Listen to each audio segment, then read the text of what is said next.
कि शिया सेंट्रल वक्फ बोर्ड में बदउनवानी के मामले में जी सलाम की मुहिम रंग लाई है। सीबीआई ने शिया वक्फ बोर्ड बदउनवानी मामले में कार्रवाई शुरू कर दी है। जी सलाम ने वसीम रिजवी के जरिए कहे गए बदउनवानी के मामले को उजागर किया था। शिया सेंट्रल वक्फ बोर्ड के साबिक चेयरमैन वसीम रिजवी पर सीबीआई का शिकंजा कस रहा है। वसीम रिजवी के खिलाफ सीबीआई ने 2 केस दर्ज किए हैं। सीबीआई ने गलत तरीके से वक्फ की इमलाक की खरीद फरोख्त और ट्रांसफर के मामले में एफआईआर दर्ज की है। दरअसल इस मामले में यूपी सरकार ने सिफारिश की थी, जिसके बाद सीबीआई ने केस दर्ज किया है। वसीम रिजवी के मुद्दती कार के दौरान वक्फ बोर्ड में जमीन घपले के इल्जाम लगे थे, जिसे लेकर यूपी सरकार की जानिब से सीबीआई जांच की सिफारिश की गई थी। ये मामला प्रयागराज और कानपुर से जुड़े हैं। सीबीआई की एंटी करप्शन ब्रांच ने लखनऊ के मामले में वसीम रिजवी के अलावा शिया वक्फ बोर्ड के इंतजामिया ऑफिसर गुलाम सैयद रिजवी और वक्फ इंस्पेक्टर बाकर रजा के अलावा नरेश कृष्ण सोमानी और विजय कृष्ण सोमानी का भी नाम एफआईआर में शामिल किया है।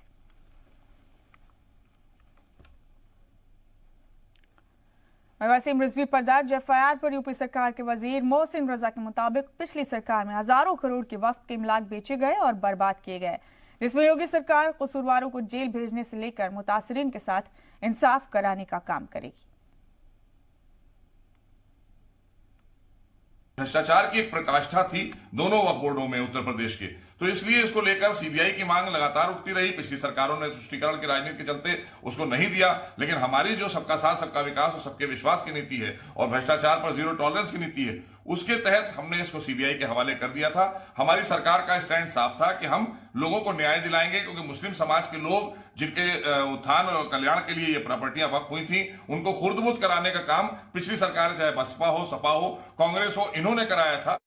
भारतीय जनता पार्टी ने अपना स्टैंड साफ रखा था कि हम इसमें सीबीआई से इसकी जांच कराएंगे और जो लोग भी दोषी हैं उनको जेल भेजने का काम करेंगे और जिन लोगों के साथ अन्याय हुआ है उनको न्याय दिलाने का काम करेंगे। तो उसी क्रम में आदरणीय योगी जी ने 2019 में ही सीबीआई को दे दिया था।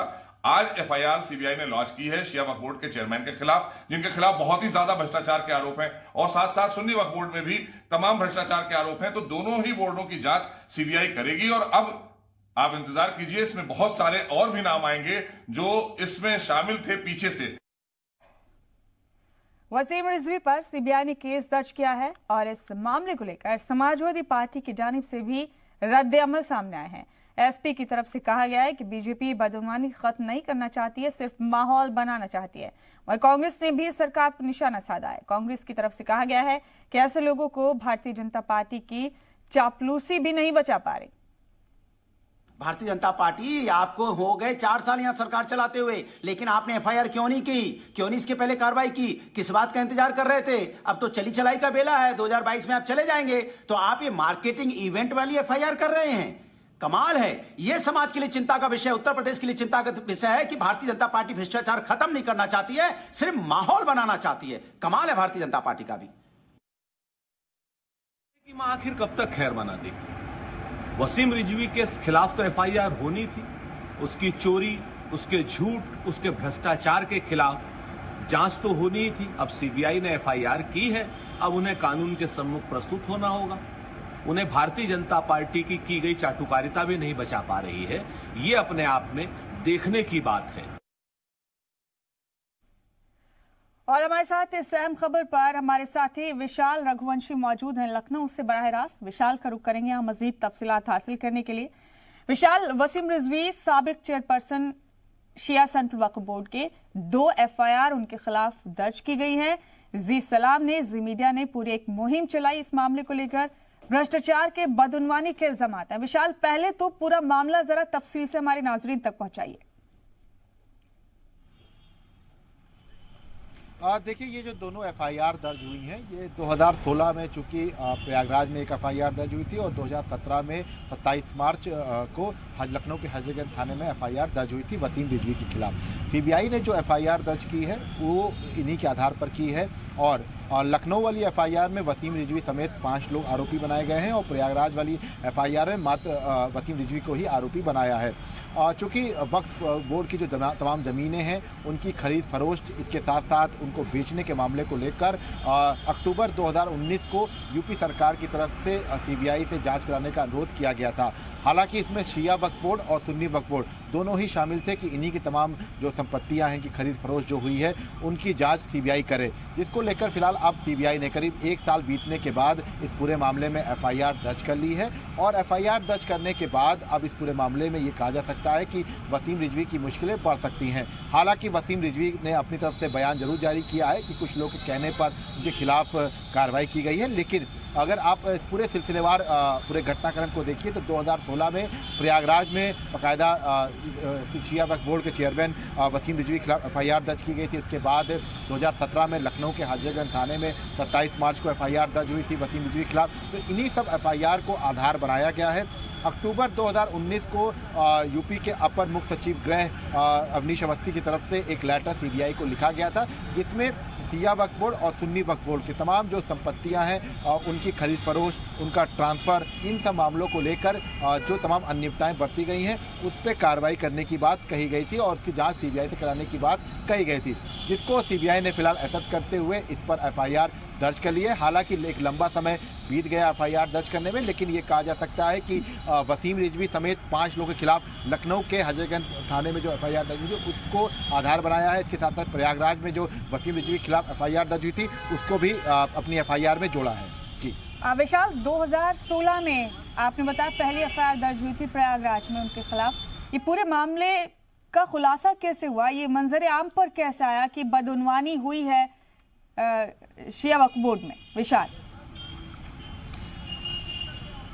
देखिए, तमाम जगहों पर इस बात की शिकायतें आई थी कि जो वक्फ बोर्ड की ज़मीनें हैं, जो वक्फ बोर्ड की जो संपत्तियां हैं, उनको गलत तरीके से अनियमितता करते हुए उनकी खरीद फरोख्त की गई। इसके साथ साथ मुतल्ली के जरिए जो ट्रांसफर कराया जाता है और विशाल आपको चंद लम्हों के लिए हम यहाँ पर रोक रहे हैं। शौकत भारती सोशल एक्टिविस्ट है, समाजी कारकुन आना हमारे साथ फोन लाइन पर। शौकत साहब, इस्तकबाल है, हमारी आवाज मिल रही है आपको? हेलो, मेरी आवाज मिल रही है आपको? मेरी आवाज पहुंच रही है आप तक? जी जी, आपकी आवाज मुझ तक आ रही है। मेरी आवाज आ रही है? बहुत इस्तकबाल है आपका अजीज सलाम पर। शौकत साहब, आपको मालूम ही होगा, एक खबर हम चला रहे हैं वसीम रिजवी के खिलाफ अब सीबीआई ने भी एफआईआर दर्ज की है। 2 एफआईआर पहले से उन पर दर्ज थी। उन्हीं की बुनियाद पर शिया सेंट्रल वक्फ बोर्ड में बदउनवानी के हैं के इल्जाम उन पर लगे हैं और अब सीबीआई ने कार्रवाई की इस पूरे मामले में। क्या कहते हैं? देखिए, ये जो इंक्वायरी हुई थी ये मेरी ही एप्लीकेशन पर हुई थी। एक इमामबाड़ा था 200 साल पुराना इमामबाड़ा गुलाम हैदर, ठीक है जी। इसको बुलडोज करके कमर्शियल मार्केट में चेंज करने की इजाजत वसीम रिजवी ने खुद दी थी वहां के मुतवल्ली वकार रिजवी को। अच्छा। और इमामबाड़े को बुलडोज करके उसे 4 मारदा कमर्शियल मार्केट में चेंज किया गया। तो जिसके सिलसिले में हम लोगों ने एक बड़ा प्रोटेस्ट किया और चूंकि उस वक्त आजम खान की गवर्नमेंट थे वक्फ मिनिस्टर और वक्फ विकास मंत्री दोनों वही थे, तो जिसकी वजह से जो है काफी इन लोगों का प्रेशर बिल्टअप था और जो क्या नाम विकास प्राधिकरण है वो भी कोई कार्रवाई नहीं कर रहा था, डिस्ट्रिक्ट एडमिनिस्ट्रेशन भी कोई कार्रवाई नहीं कर रहा था, क्योंकि वसीम रिजवी के सर के ऊपर आजम खान का हाथ था। हम लोग शिकायत करते रहे। आखिरकार हमने ये प्राइम मिनिस्टर ऑफ इंडिया को एक एप्लीकेशन लिखी और उनसे जांच की मांग की। तो सेंटर ऑफ काउंसिल ने उसके ऊपर जांच सेट की और जांच करने के बाद 2017 में इनके खिलाफ सीबीआई इंक्वायरी रिकमेंडेशन किया। सीबीआई इंक्वायरी के रिकमेंडेशन के बावजूद भी 2017 से अभी तक ये मामला पेंडिंग था जी। इसी बीच ही शहर इलाहाबाद में एक बहुत ही सख्त और ईमानदार ऑफिसर थे पुनीत शुक्ला, वो जो 6 लोगों की जो कमेटी बनी थी उसमें उन्होंने भी जांच किया कि इमामबाड़े के अस्तित्व को ही समाप्त कर दिया गया है जी। क्योंकि वक्फ एक्ट 1991 ये कहता है कि 15 अगस्त 1947 में जो भी पूजा स्थल है, मस्जिद, मंदिर, गुरुद्वारा, इमामबाड़ा, उसके स्वरूप को परिवर्तित नहीं किया सकता, यानी उसको बदला नहीं जा सकता। लेकिन वक्फ एक्ट की धज्जियां उड़ाते हुए वसीम रिजवी ने प्लेस ऑफ वर्शिप को बुलडोज करवाया। और सबसे बड़ी बात यह है कि यह सारा काम एडमिनिस्ट्रेशन के साथ मिलकर चलता रहा और जब धरना काफी बड़ा हम लोगों का हुआ और हम लोग जुलूस निकालकर उस प्लेस के ऊपर बैठे, तब इन्होंने मजबूरन जो है उसको सील किया और सील करने के बाद इसको फिर कुछ दिनों के बाद आजम खान के प्रेशर में शमन मानचित्र दाखिल करके परमिशन दे दी कि इसको बना दिया जाए। अब जब ये सब हो रहा था हम लोग लड़ाइयां लड़ रहे थे, यहाँ तक कि नेशनल माइनॉरिटीज कमीशन ने डीएम इलाहाबाद, एसएसपी इलाहाबाद को दिल्ली तलब किया और फिर उसके बाद इनके खिलाफ धाराएं बढ़ाई गई।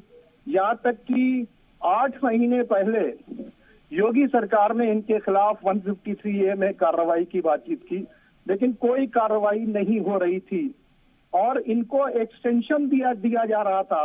यानी जिस तरह से जफर फारूकी को एक्सटेंशन दिया गया वैसे इनको एक्सटेंशन दिया जा रहा था। लेकिन इस वक्त ये वक्त आया कि 2016 में जो जांच मैंने सेटअप कराई थी उसका रिजल्ट ये हुआ कि आज जो है 2020 में जाने के बाद अब ये केस सीबीआई को ट्रांसफर हुआ। ये बहुत लेट हुआ है और इसकी हमें तकलीफ है। 4 साल से हमको थ्रेट भी मिली और लालच भी आई, लेकिन हम इस लड़ाई को जारी रखे हुए हैं और आगे भी जारी रखेंगे। जी, मैं अगला सवाल आपसे यही पूछना चाहती थी शौकत साहब कि इस अरसे में जबकि आपने ये ठाना, ये अहद किया कि अगर कोई इरेगुलरिटी है तो वो सामने आनी चाहिए, तो कौन कौन सी दिक्कतें पेश आई आपको, कौन कौन सी परेशानियां आपको झेलनी पड़ी इस पूरे अरसे में? देखिए, उत्तर प्रदेश में जो भी वक्फ लूटा गया है उसके अंदर भू माफिया, करप्ट मुतवल्ली और इस करप्ट चेयरमैन का हाथ था, तो उसके वजह से ये सारा मामला था। तो उसके बाद आप समझ सकती हैं कि आजकल जितना भी क्या नाम है लैंड बिजनेस है उसके अंदर माफिया का इन्वॉल्वमेंट है। तो वहां से रेगुलर हमें थ्रेट मिली, ठीक है। फिर उसके बाद मुझे करोड़ों रुपए की लालच दी गई कि आप ले लें, इसे विड्रॉ कर लें। लेकिन उसके बावजूद भी ऊपर वाले ने मुझको इतनी ताकत दी कि मैं इसमें क्या नाम है लगा रहा। और एक ईमानदार अफसर जिसका नाम है पुनीत शुक्ला और सख्त अफसर जो एडीएम इलाहाबाद थे, उन्होंने कहा आप डटे रहिएगा, मैं आपके साथ में हूं, लेकिन आप नहीं टूटिएगा। मैंने कहा आप टूट जाएंगे, मैं नहीं टूटूंगा। तो उन्होंने उसकी जो जांच की और सही रिपोर्ट लिखकर कहा कि 200 वर्ष पुराने इमामबाड़े को गिराकर इसका अस्तित्व ही समाप्त कर दिया गया। तो सच की लड़ाई में मैं आगे खड़ा रहा, ये ऊपर वाले का करम है और जिसके वजह से मैं आज ये मामला यहाँ तक पहुंचा। और अगर जेल भी जाएगा वसीम रिजवी तो सिर्फ इसी मामले में जाएगा क्योंकि इसने प्लेस ऑफ वर्शिप को बुलडोज करवाया है। वक्फ एक्ट 1991 है कि प्लेस ऑफ वर्शिप जो 15 अगस्त 1947 को जैसे था वैसे ही रहेगा, उसको परिवर्तित नहीं किया जा सकता। और ये बिल्डिंग बता रही है कि इमामबाड़ा बुलडोज करके कमर्शियल मार्केट में चेंज किया गया। जी शौकत साहब, अब जो नई पेशरफ्त इस मामले में हुई है उसके बाद कितना यकीन आपका जमा है इस बात पर कि अब वसीम रिजवी हो चाहे दीगर 4 और लोग हो जो इस मामले में मुलव्विस हैं, अगर कि गिल्टी पाए गए या फिर कसूरवार साबित हो जाएंगे, शफाफियत के साथ पूरा मामला सामने आ जाएगा?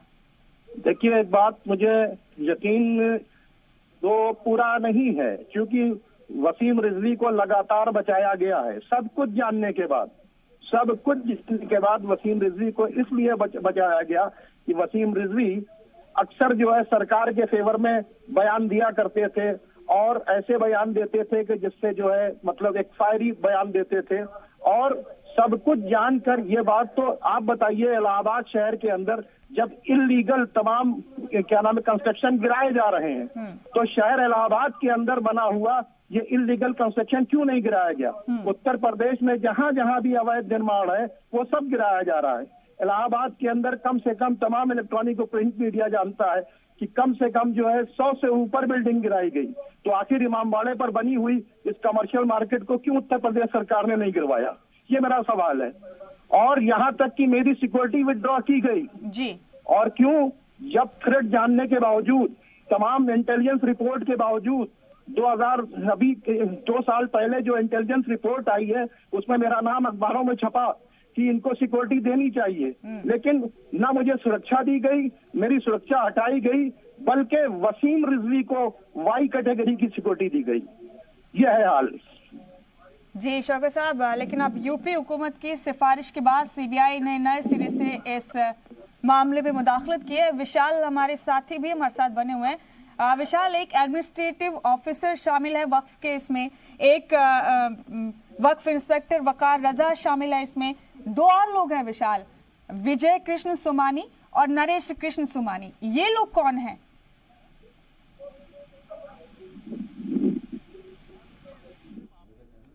एफआईआर का जो संज्ञान लेते हुए जिस एफआईआर का को जो है इस पूरे मामले में प्रथम दृष्टया जो है सही माना है, उसके बाद उसी के आधार पर ही एफआईआर जो दर्ज की है, उसमें लखनऊ की एफआईआर में 5 लोगों को नाम किया गया था, जिसमें वसीम रिजवी हैं, इनके साथ साथ 4 अन्य लोग हैं। प्रयागराज वाली एफआईआर में जो है वो मात्र वसीम रिजवी को ही आरोपी बनाया है। और जिस तरह से अभी बात ये निकल के जो सामने आई थी कि इस तरह की कई और संपत्तियां थी, सिर्फ लखनऊ और प्रयागराज की बात नहीं थी। अभी कुछ दिन पहले ही जो बाकायदा जो वक्फ बोर्ड की जो पूरी कमेटी थी उसने आकर पूरा जो तमाम अभिलेख हैं उनको जांचा भी था।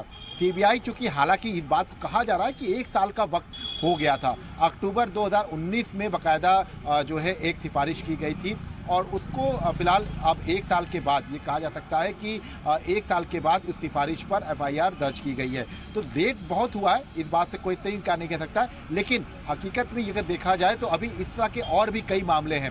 अभी सिर्फ सिया वक्फ बोर्ड की ही को ही जो है अभी आधार के तौर पर सीबीआई ने रखा है, लेकिन जैसे जैसे आगे जांच बढ़ेगी वैसे वैसे इस पूरे मामले में कुछ और भी लोग फंसते हुए नजर आएंगे, क्योंकि सुन्नी वक्फ बोर्ड की भी तमाम ऐसी प्रॉपर्टीज हैं जिसको लेकर सवाल खड़े हुए थे।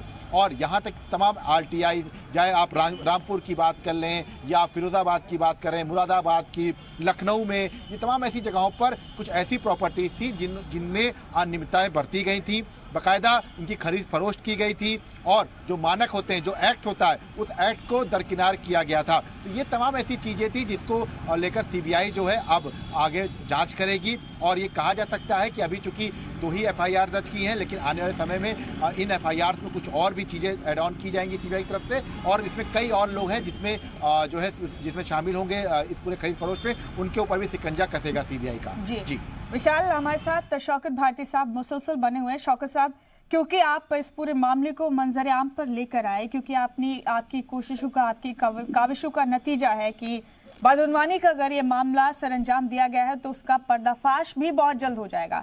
शौकत साहब, आपको लगता है कि ये प्रयागराज और लखनऊ के मामले सिर्फ एक ट्रेलर है? जब पूरी तफसील से जांच की जाएगी, जब तमाम एंगल से इस पूरे मामले को खंगाला जाएगा, तो मुल्क भर में इस तरह के और मामले भी सामने आ सकते हैं।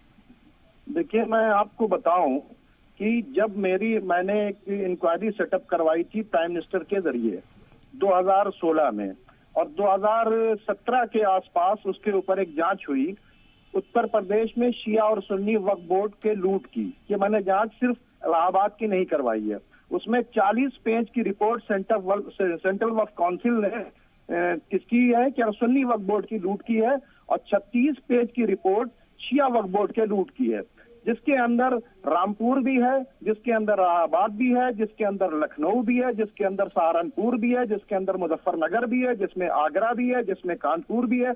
वो आप अगर 76 पेज की रिपोर्ट उठाकर पढ़ें तो उसके अंदर सिर्फ इलाहाबाद की जांच नहीं है, इलाहाबाद से तो ये लड़ाई शुरू हुई थी। हमने जो इन्वेस्टिगेशन करवाई थी और सेंट्रल वक्फ काउंसिल के जो मेंबर थे एडवोकेट एजाज नकवी, उन्होंने जब इस जांच को करवाया था तो उसके अंदर 76 पेज की रिपोर्ट सबमिट की।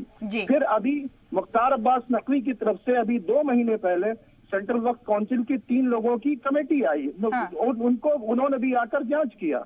उसके बाद मैंने मोहसिन रजा जो मिनिस्टर थे, इनको इलाहाबाद बुलाया, स्पॉट पे इंस्पेक्शन करवाया, और 2017 से एक मंत्री ने भी वहां के ऊपर जांच किया और उसके बावजूद भी कार्रवाई नहीं हुई। मुझे इसका अफसोस है। और जांच तो ये सिर्फ 2 केस लिए गए, ये 2 केस नहीं, जो सेंट्रल वक्फ काउंसिल की जांच के अंदर जितने केसेस हैं उन सब को सीबीआई को टेक ओवर करना चाहिए। आखिर इसका इतना बड़ा एसेट बना कैसे इसकी यहाँ से लेके फॉरेन तक प्रॉपर्टीज हैं वसीम रिजवी की, इसकी भी तो सारी जांच होनी चाहिए। जी शौकत साहब, देखते हैं आपकी कोशिशें, आपकी मेहनत, आपकी जद्दोजहद और यूपी हुकूमत की मुदाखलत इस मामले को कहां तक लेकर जाती है। बहुत शुक्रिया आपका शौकत भारती साहब हमारे साथ जुड़ने के लिए। विशाल, आपका भी बहुत बहुत शुक्रिया तमाम तफसीलात हमारे नाज़रीन तक पहुंचाने के लिए।